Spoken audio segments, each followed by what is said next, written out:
Dan orang yang dirasuk roh jahat itu menerpa mereka, menggagahi mereka semua. Dan kenapa nyebut nama Yesus malah kalah? Sehingga mereka lari dari rumah orang itu dengan telanjang dan luka-luka. Berapa banyak orang Kristen yang hidupnya terluka, ekonominya terluka, keluarganya terluka, kesehatannya terluka. Karena hidup sudah tidak perlu dengan Firman.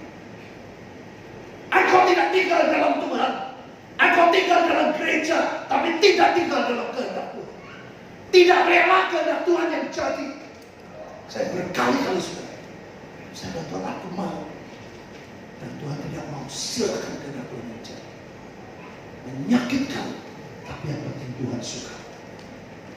Yang saya katakan, mengerikan. Bukan setan yang dikalahkan, tapi setan mengalahkan. Malam ini sudah, siapapun jangan, aku besok pokoknya baru baca Alkitab lebih banyak. Tidak. Penuhi hidupmu dengan firman. Sehingga yang muncul di pikiran firman, yang dibicarakan firman, yang diomongin firman, bukan yang lain.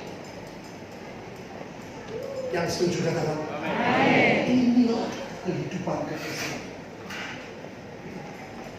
Satu ayat lagi, Yohanes 15.